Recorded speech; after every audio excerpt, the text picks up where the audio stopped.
If you do those three things, you're going to have a great attitude, and you're going to have great charisma, and you're going to be successful in life, at your job, in your career, family, everywhere you go. If you have those three things and you do them, and step by step, so now you no longer have to worry about having a positive attitude when you're having a bad day.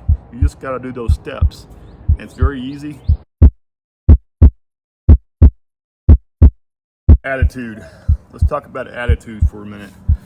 If you're a reader of leadership books like I am, you've probably seen the word attitude appear in multiple books. I know it's probably in half the leadership books out there. You see the word attitude written somewhere. Attitude's good. I mean, you got to have a great attitude. There's no doubt. You got to have a great attitude in your work, in your life, in your marriage. In anything you do, you need a good attitude, a positive attitude, right? I think one place these books fall short is teaching you how to get that good attitude. It tells you the do's and don'ts really well. It explains those in many detail. But when you have a bad day, let's say something happened, whether it's emotional or physical pain, or it's you didn't get enough sleep, or you got in a fight with your spouse that morning, or maybe you have a loved one that's sick or ill, that could be terminal. Whatever it may be, there's things in our life that pop up where our attitude may not be very good that day, or that week, or that month. You might have just had a bad situation going on in your life. So I break down attitude a little bit differently than most. I see attitude and I also see charisma. Charisma is another really good one. You see that a lot in your life, or in leadership books. And charisma kind of gets, but depending on the author, charisma is told to be something that you're born with, because you see those people who just have this natural charisma about them, this natural charm, this natural, this ability to lead people. And there have been people in my professional career. I worked for a gentleman about 12 years ago that talked about, he was a vice president for Texas Instrument, and he hired a lot of managers. I think his group had like 2,500 people in it, and they built the TI calculators. And he was over the whole assembly line for a TI calculator. And he told me once, he said, we got a conversation during lunch, and he was telling me how when he hired a manager, he didn't look for the manager with maybe the best experience or education. He looked for the manager with the best charisma. He said, everything else, I can train that person to do what they want. I can't train them to be charismatic. And I see what he's saying, because you do see that, but I do think you can be trained to be charismatic. So I'm going to go a little bit farther, a little bit deeper with this one, because I think it is a deeper piece to it. I think there's very important things to understand here, and I think energy is the key behind all of this. I think energy gives you charisma, and I think energy allows you to have a positive attitude. And there's three types of energy. There's physical energy, there's mental energy, and there's emotional energy. And I think if you have all three of those in place, you're going to be charismatic and you're going to have a positive attitude. The physical energy is very simple, how to get that. Because now if you break it down into that component, now you can control it. Now it's in your control. Instead of just having this, I have to have a good attitude, and for whatever reason today I can't do it. I have to be charismatic, and for whatever reason today I can't do it. Now you have this central piece of it that's called energy. And energy, physical, emotional, and mental, are very easy to obtain if you do the right steps. And the steps to have good physical energy, that word's hard for me to say, is your morning routine. It's your exercise, it's your diet. Those two things are the biggest piece to physical energy.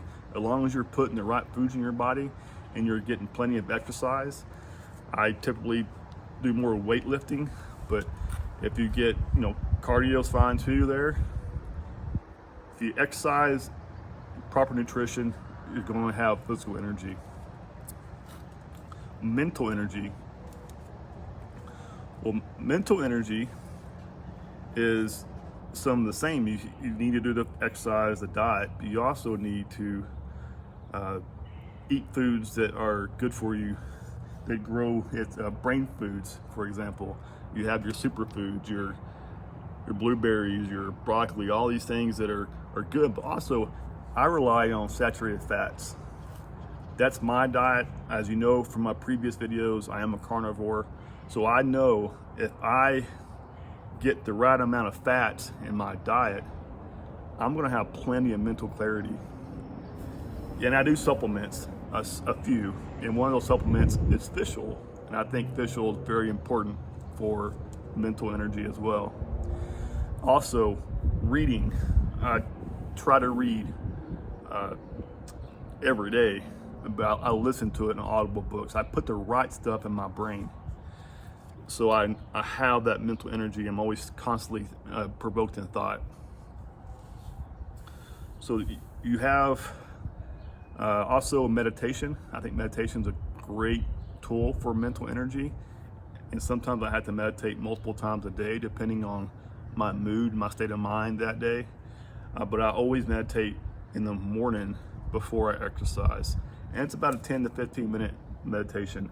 And most days I meditate in the evening, the same amount of time, 10 to 15 minutes.